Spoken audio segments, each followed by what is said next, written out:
Mis padres dijeron que no tenían dinero para la cirugía de corazón de mi hijo de 4 años. Un mes después, gastaron $250,000 en la boda del siglo de mi hermano, el hijo dorado. Ahora que mi hijo está a salvo y ellos necesitan un riñón, han descubierto que el dinero no compra el perdón. Siempre supe que había una jerarquía en mi familia. Mi hermano menor, Sebastián, era el príncipe, yo era simplemente el seguro de vida, el hijo, estable, que no necesitaba atención. Pero nunca imaginé que esa jerarquía tuviera un precio en vidas humanas. Hace un año, mi hijo Leo fue diagnosticado con una malformación cardíaca congénita que requería una intervención urgente de $80,000 que mi seguro no cubría totalmente.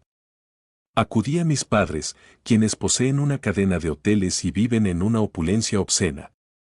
Me miraron a los ojos y me dijeron que los negocios estaban mal y que debía aprender a ser un hombre provisor.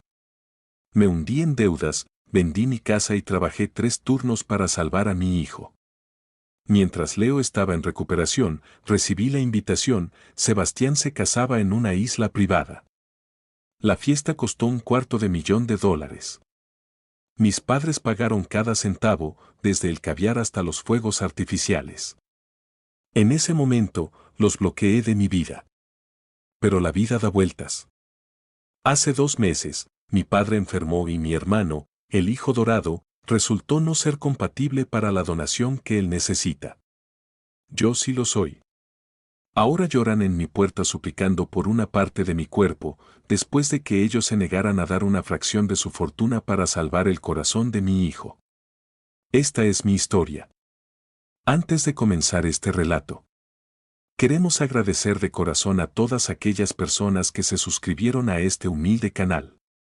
También quisiéramos saber desde dónde nos estás viendo el día de hoy y qué estás haciendo mientras escuchas esta historia.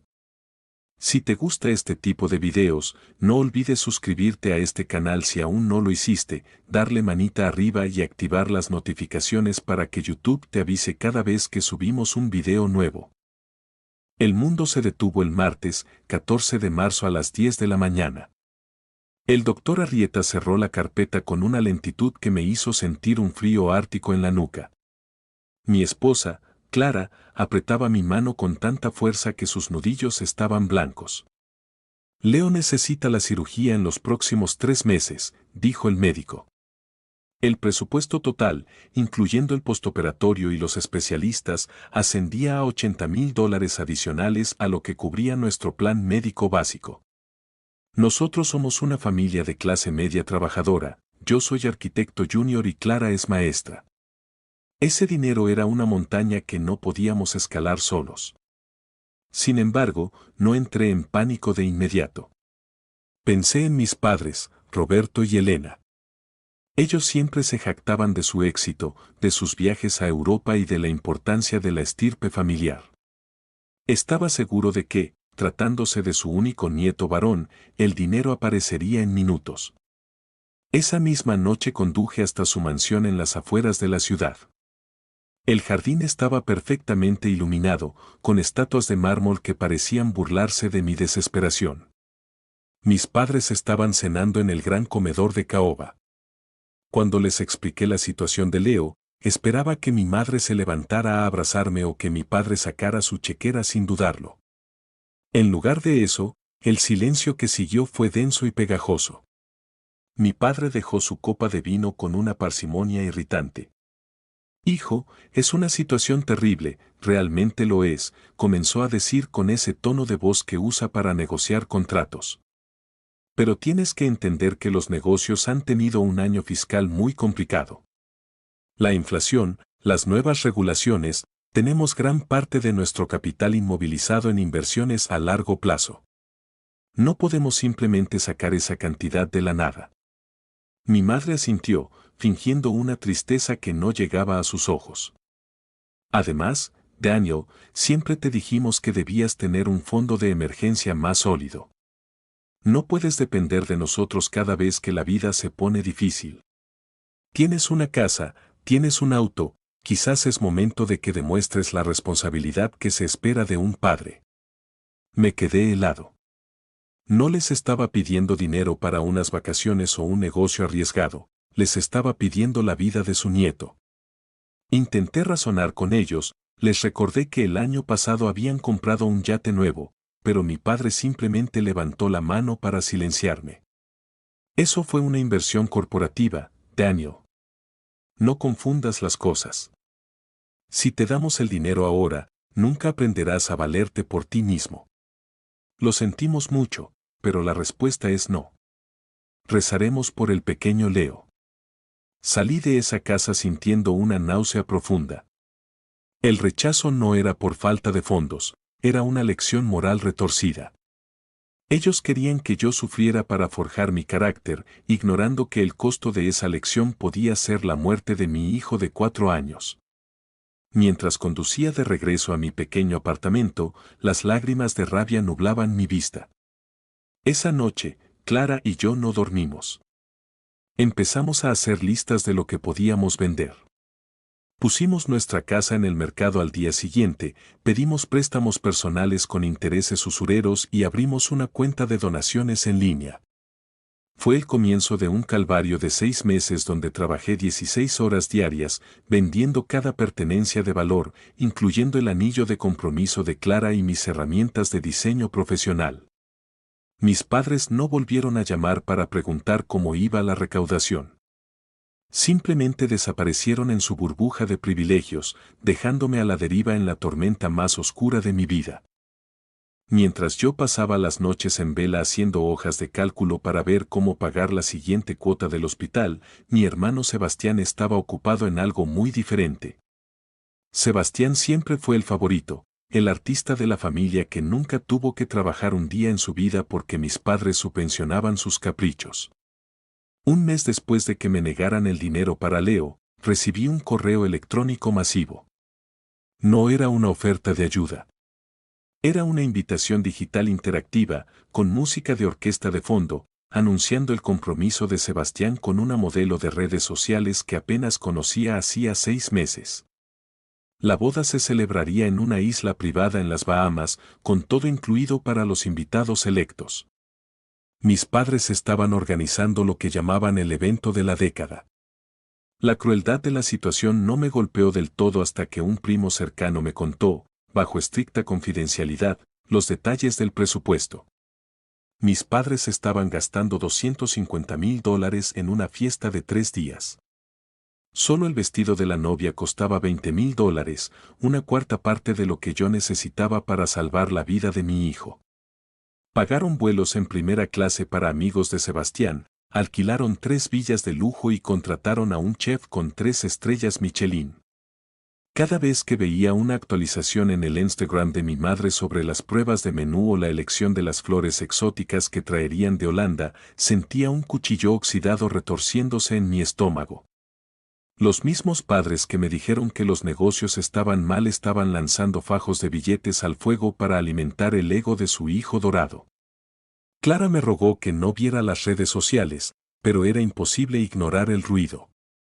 Mi familia extendida hablaba de la boda como si fuera un evento real, ignorando convenientemente que mi hijo estaba entrando a quirófano esa misma semana. El día de la cirugía de Leo, mis padres enviaron un mensaje de texto grupal: mucha suerte hoy con el pequeño. Nosotros estamos en una reunión con los decoradores de la boda y no podremos estar en el hospital, pero nuestros pensamientos están con ustedes.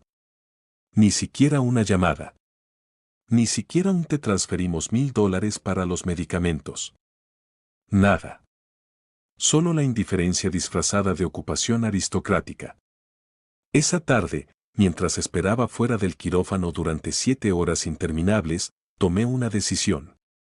Si Leo sobrevivía, mi relación con mis padres y mi hermano moriría ese mismo día.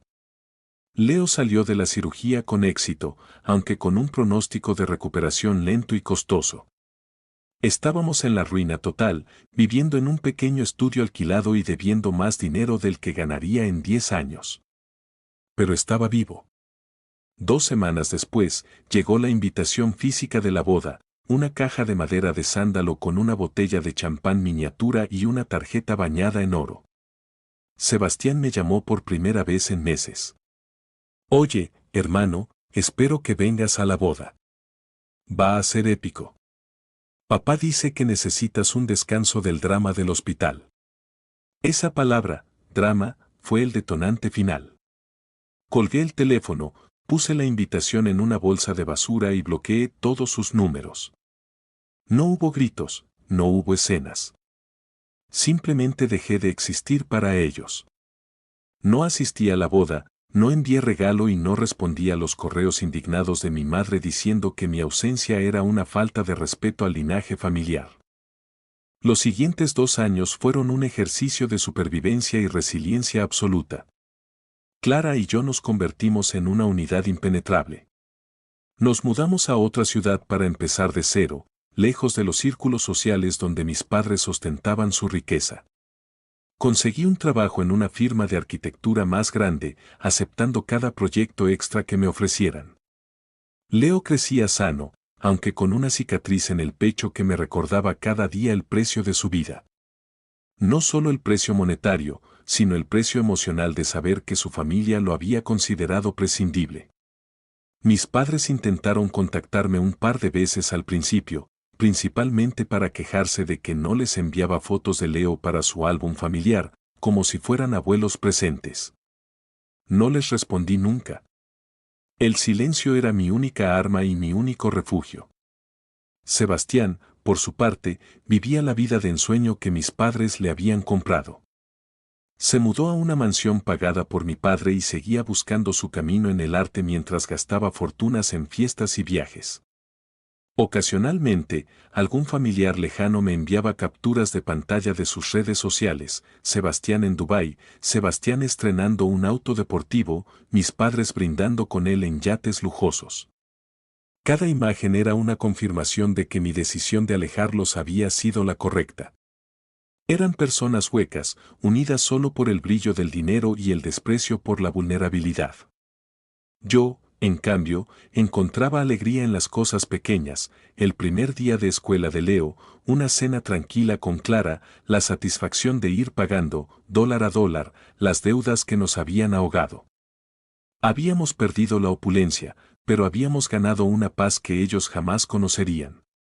La familia de Clara fue el verdadero soporte. Sus padres, que viven de una jubilación mínima, nos dieron sus pocos ahorros sin que se los pidiéramos. Es para nuestro nieto, dijeron, y lloraron con nosotros en el hospital. Esa era la definición de familia que yo quería para Leo. Aprendí que la sangre es solo un líquido, pero la lealtad y el sacrificio son lo que realmente une a las personas. Durante esos 2 años, aprendí a vivir sin el resentimiento constante, aunque la cicatriz seguía ahí. Había aceptado que mis padres eran extraños que compartían mi ADN. No les deseaba el mal, simplemente no les deseaba nada. Eran irrelevantes. Hasta que un día, una llamada de un número desconocido rompió la calma de mi oficina. Era el hospital central de nuestra antigua ciudad. Mi padre había colapsado durante una junta de negocios. La voz de mi madre en el contestador, cuando finalmente escuché su mensaje, era irreconocible. Estaba histérica, llena de una urgencia que nunca tuvo cuando mi hijo estaba muriendo. Daniel, por favor, tu padre está muy grave. Es una insuficiencia renal aguda complicada por su diabetes. Necesita un trasplante urgente. Sebastián no es compatible, ninguno de nosotros lo es. Tienes que venir, Daniel. Eres nuestra última esperanza. Me quedé mirando la pantalla del teléfono durante lo que parecieron horas. El hombre que me negó $80,000 para salvar a su nieto ahora necesitaba una parte de mi cuerpo para seguir viviendo. La ironía era tan pesada que sentí que el techo de mi oficina se venía abajo. Mi primera reacción no fue rabia, sino una risa seca y amarga. El destino tiene un sentido del humor verdaderamente retorcido, y yo estaba a punto de decidir si jugaría el papel de mártir o el de verdugo. Conducir de regreso a mi ciudad natal se sintió como entrar en una zona de guerra. Clara me acompañó, aunque estaba visiblemente tensa. No tienes que hacer esto, Daniel, me decía una y otra vez. No les debes nada. Y tenía razón. No les debía nada. Pero una parte de mí, quizás la parte que todavía recordaba al padre que me enseñó a andar en bicicleta antes de convertirse en un monstruo de codicia, necesitaba verlos a la cara. Al llegar al hospital, la escena era casi cómica por su hipocresía. Mi madre estaba en la sala de espera privada, rodeada de asistentes y bolsas de diseñador, llorando dramáticamente. Sebastián estaba allí también, luciendo un traje de $1000 y moviéndose con impaciencia, como si la enfermedad de mi padre fuera una interrupción molesta en su agenda social. Cuando entré, mi madre se abalanzó sobre mí. Daniel. Sabía que vendrías. Gracias a Dios. Intentó abrazarme, pero me aparté con una frialdad que la dejó paralizada. Sebastián se acercó con una mano extendida que ignoré por completo. Oye, hermano, qué bueno que estés aquí. Papá está mal, de verdad. Los médicos dicen que si no conseguimos un donante en las próximas semanas, sus posibilidades son mínimas. Yo me hice las pruebas, pero el doctor dice que mi estilo de vida, bueno, que mi riñón no está en condiciones óptimas. Tú siempre fuiste el sano, el deportista. Tienes que salvarlo. Miré a mi hermano, el hijo dorado, el que se casó en una isla mientras mi hijo sufría, y sentí un desprecio tan puro que me asustó. Así que tu estilo de vida de fiestas y excesos pagados por papá te hace inútil ahora, dije con voz monótona. Entré a la habitación de mi padre. Estaba conectado a una máquina de diálisis, pálido y con los ojos hundidos. Al verme, sus labios temblaron. Daniel, hijo, susurró. No sentí la oleada de compasión que esperaba. Sentí una profunda indiferencia. Me senté en una silla alejada de su cama. Me han dicho que necesitas un riñón, papá, dije directamente, sin rodeos. Él asintió débilmente. Los médicos dicen que eres compatible. Daniel, por favor, me queda mucho por hacer, los negocios, la familia. Lo interrumpí con un gesto. ¿La familia? ¿De qué familia hablas? ¿De la que se negó a ayudar a Leo cuando su corazón estaba fallando? ¿O de la que gastó $250,000 en flores mientras nosotros vendíamos nuestra casa? Mi madre, que había entrado detrás de mí, comenzó a sollozar con más fuerza. No es momento para reproches, Daniel. Eso fue el pasado. Esto es una vida o muerte. Para mí también fue una cuestión de vida o muerte hace 2 años, respondí, levantándome. Y ustedes eligieron las flores y el caviar sobre la vida de su nieto. Me dijeron que debía aprender a ser un hombre provisor, que debía aprender lecciones morales. Bueno, he aprendido. He aprendido que las acciones tienen consecuencias. Mi padre me miró con una mezcla de miedo y súplica. Daniel, te daré lo que quieras, dinero, acciones de la empresa, lo que sea. Solo no me dejes morir. Fue en ese momento cuando me di cuenta de que no habían cambiado nada. Seguían creyendo que todo tenía un precio, que podían comprar mi órgano como compraron la boda de Sebastián. No quiero tu dinero, papá. Ya aprendí a vivir sin él. Lo que quiero es que entiendas que el dinero no puede comprar un riñón, ni tampoco puede comprar un hijo que ya has perdido por tu propia avaricia. Salí de la habitación dejando el aire cargado de un silencio que dolía. Al día siguiente, recibí una visita en el hotel donde me hospedaba. No era mi madre, sino el abogado de la familia, un hombre que conocía desde niño. Traía consigo un maletín de cuero y una expresión de incomodidad absoluta. Daniel, tus padres me han pedido que te entregue esto, dijo, colocando un documento sobre la mesa. Era una escritura de propiedad y un contrato de transferencia de fondos. Mis padres me ofrecían $5 millones, la casa de mis sueños y un puesto de dirección en la empresa familiar si accedía a la donación. Era el soborno definitivo. Miré el papel y sentí una risa amarga subir por mi garganta. Estaban intentando comprar mi perdón y mi cuerpo con la misma moneda con la que me habían despreciado antes. ¿Creen que esto cambia algo?, le pregunté al abogado. Creen que el precio de la vida de su nieto era 0, pero el precio de la vida de Roberto es 5 millones. Es fascinante la contabilidad de mi padre. El abogado suspiró. Daniel, ellos están desesperados. Sebastián no es una opción, sus riñones están dañados por años de abuso de sustancias y alcohol. Tú eres la única esperanza real de tu padre. No lo veas como un negocio, velo como un acto de humanidad. La humanidad se les olvidó cuando mi hijo estaba en una lista de espera, respondí, devolviéndole los papeles. Diles que se guarden sus millones. Pueden usarlos para contratar a los mejores médicos del mundo o para comprarle otro auto deportivo a Sebastián. Mi riñón no está a la venta por ninguna cantidad. Esa misma tarde, Sebastián me interceptó en el estacionamiento del hospital. Estaba fuera de sí, su imagen de hijo perfecto desmoronándose. Eres un monstruo, Daniel. Es nuestro padre. ¿Cómo puedes ser tan rencoroso por un poco de dinero?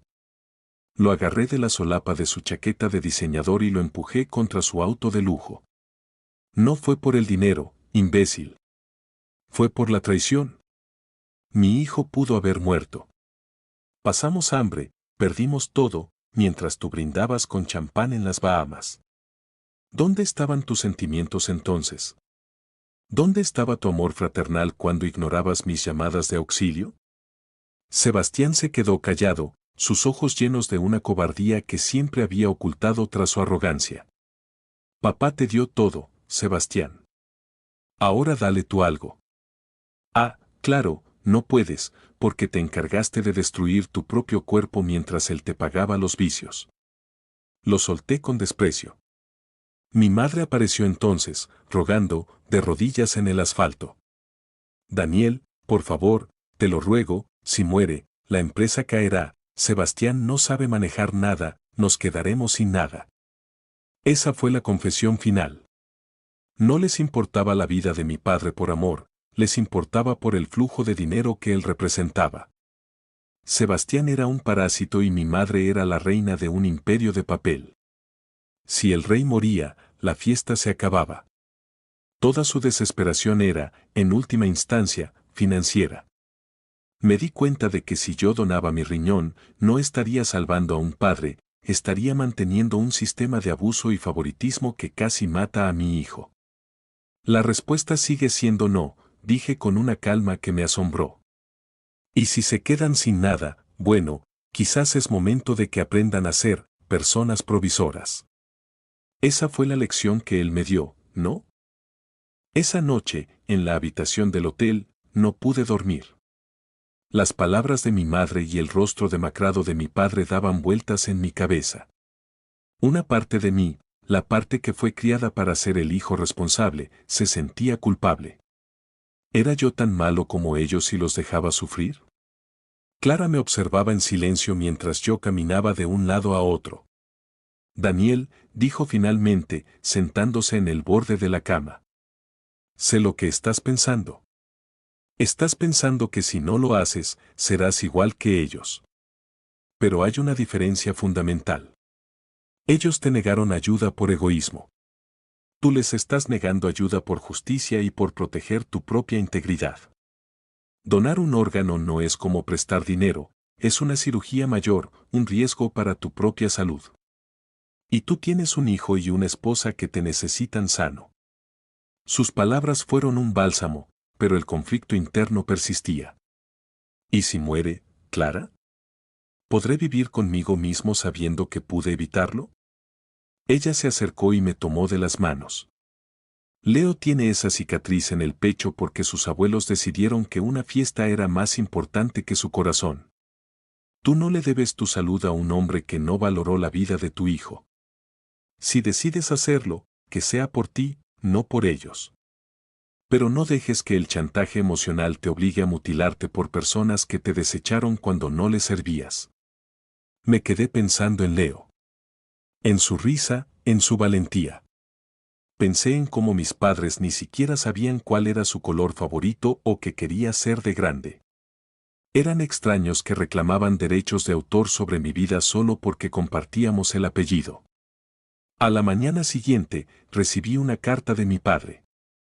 Había sido escrita a mano, con una letra temblorosa que apenas entendía. En ella, por primera vez, no había mención de negocios ni de dinero. Pedía perdón. Decía que se había dado cuenta de su error demasiado tarde, que el brillo de la boda de Sebastián lo había cegado y que se sentía avergonzado de su comportamiento. Si decides no ayudarme, lo entenderé. Es lo que merezco, decía el final de la nota. Por un momento, sentí que mi resolución flaqueaba. ¿Era una disculpa genuina o era el último recurso de un manipulador profesional que sabía exactamente qué cuerdas tocar? Se lo mostré a Clara. Ella leyó la nota y suspiró. Daniel, el arrepentimiento en el lecho de muerte es la forma más barata de redención. Es fácil pedir perdón cuando ya no tienes nada que perder y todo que ganar. Fui al hospital una vez más. Esta vez, hablé con el nefrólogo a solas. Quería saber la verdad sin el filtro de mi familia. El médico fue honesto, mi padre estaba en una etapa crítica, pero no era el único candidato a trasplante en el país. El problema era que entrar en la lista nacional de espera a su edad y con sus complicaciones previas significaba años de espera que probablemente no tenía. Una donación de un familiar vivo era su único camino corto. Él tiene los recursos para tener la mejor diálisis del mundo mientras espera, me dijo el médico. No va a morir mañana, pero su calidad de vida será nula. Salí de la oficina sintiendo que el peso se aligeraba un poco. No lo estaba condenando a una ejecución inmediata. Lo estaba condenando a vivir la vida que él mismo se había construido, una vida rodeada de lujos pero vacía de salud y de afecto real. Mi decisión estaba casi tomada, pero faltaba un último enfrentamiento con el hijo dorado. Sebastián me citó en una cafetería cercana al hospital. Ya no llevaba su traje impecable, se veía desaliñado, con ojeras profundas y un temblor en las manos que delataba su ansiedad. Daniel, tienes que escucharme, comenzó, casi susurrando. Si papá muere o queda incapacitado, la empresa entrará en un fideicomiso que yo no puedo tocar hasta los 40 años. Mi esposa, ella dice que se irá si no podemos mantener nuestro estilo de vida. Tengo deudas, Daniel. Deudas que papá estaba pagando por debajo de la mesa. Miré a mi hermano y vi la verdad desnuda, no estaba preocupado por el riñón de nuestro padre, estaba preocupado por su flujo de caja. La boda de $250,000 fue el inicio de un estilo de vida que Sebastián no podía sostener, y ahora el castillo de naipes se estaba derrumbando. ¿Así que eso es todo? ¿Quieres que me abra el abdomen para que tu esposa no te deje y sigas viviendo de rentas?, pregunté, sintiendo una mezcla de asco y fascinación. Sebastián bajó la mirada. No lo entiendes. Tú siempre fuiste el fuerte, el que podía sobrevivir con nada. Yo no soy así. Yo necesito esto. Por favor, hazlo por mí, si no por él. Me eché a reír, una risa que atrajo las miradas de otras mesas. Eres increíble, Sebastián. Me pides un riñón por conveniencia financiera. ¿Te acuerdas de cuando te pedí ayuda para Leo? Me dijiste que necesitabas el dinero para tu luna de miel en Bora Bora. Me dijiste que Leo era joven y que, seguro se recuperaría. Sebastián tragó saliva. Estaba equivocado, lo sé, pero por favor. No voy a darte nada, Sebastián. Ni a ti, ni a papá, dije, levantándome de la mesa. Toda tu vida ha sido una farsa pagada con el desprecio hacia mí. Ahora, por fin, vas a tener que aprender lo que significa trabajar. Vas a tener que aprender lo que es preocuparse por la renta y por el futuro. Bienvenido al mundo real, el que nos obligaron a habitar a Clara, a Leo y a mí. Salí de la cafetería dejando a mi hermano solo con su pánico. Regresé al hospital para decirle a mi madre mi decisión final. La encontré en la capilla, rezando con una devoción que nunca tuvo cuando su nieto estaba en peligro. Al verme, se levantó con esperanza. He decidido que no seré el donante, dije antes de que pudiera abrir la boca. El grito que soltó fue desgarrador, pero no me conmovió. «Eres un asesino», gritó, su cara transformándose en una máscara de odio. «¿Vas a dejar que tu propio padre muera por puro rencor?» «No, mamá», respondí con calma. «Voy a dejar que mi padre viva las consecuencias de sus actos. Él tiene dinero, ¿no? Que compre una máquina de diálisis de oro si quiere. Que use sus hoteles para pagar a los mejores médicos. Pero mi cuerpo es mío, y mi lealtad es para la familia que me ama, no para la que me usó como repuesto cuando el hijo dorado falló». Me di la vuelta y caminé por el pasillo del hospital hacia la salida. Sentí como el aire entraba en mis pulmones de forma diferente. Por primera vez en mi vida, no era el hijo seguro, ni el responsable, ni el olvidado. Era simplemente un hombre libre. El peso de la familia se había quedado atrás, en esa sala de espera llena de bolsos caros y corazones vacíos. Regresar a mi casa con Clara y Leo se sintió como entrar en un santuario. Pero la paz no duró mucho. Mis padres, en un último acto de desesperación y maldad, decidieron filtrar la historia a los medios locales y a nuestra red de conocidos. Contaron una versión distorsionada donde yo era el hijo desalmado que dejaba morir a su padre por una vieja disputa de dinero. Recibí mensajes de odio, llamadas de parientes que nunca se preocuparon por Leo pero que ahora se sentían con el derecho de juzgar mi moralidad.